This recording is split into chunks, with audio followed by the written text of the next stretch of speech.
Happy Sri Rama Navami అందరికీ. అందరూ మంచిగా పూజలన్నీ చేసుకున్నారా? నాకొకటి అనిపిస్తుందండి. రాముడు గుర్తొచ్చిన ప్రతిసారి రావణాసురుడు గుర్తొస్తూనే ఉంటాడు నాకైతే.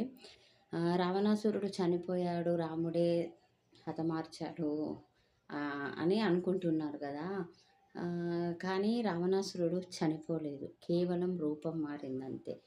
ఎక్కడైతే అబద్ధం మొదలైందో కాలం మనకు నిజం చెప్తూనే ఉంది. ఎక్కడైతే అబద్ధాలు మొదలవుతున్నాయో, ఎక్కడైతే మోసాలు మొదలవుతున్నాయో, అక్కడ రావణాసురుడు మళ్ళీ పుడుతూనే ఉన్నాడు.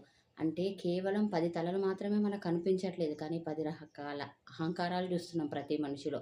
10 చేతులు కనిపించట్లేదు మనిషికే కానీ 10 రకాల దురాశలు. అక్కడ ఒక మనిషిలో అబద్ధం మొదలవుతుంది. నిజాలు మాట్లాడడం మానేస్తున్న హత్యలు, మానభంగాలు, బంధాలకు విలువ లేదు, బంధుత్వాలకు విలువ లేదు, రక్త సంబంధాలకు ఆఖరికి తల్లి అనేది చాలా గొప్ప స్థానము మన ప్రపంచంలో.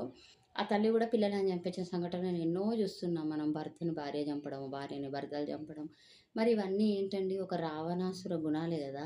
అంటే రావణాసుడు అక్కడ చనిపోయాడు, శ్రీరాముడు చంపాడు గానీ, ఇప్పుడు ఇంటింటిలోను మనిషిలోను ఒక రావణాసుడు పుడుతూనే ఉన్నాడు.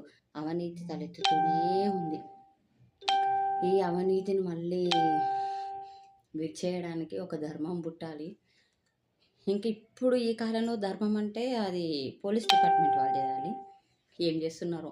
ఇప్పుడు నేనేం మాట్లాడలేను. ఎందుకంటే నో కాంట్రవర్సీస్, నో కామెంట్స్.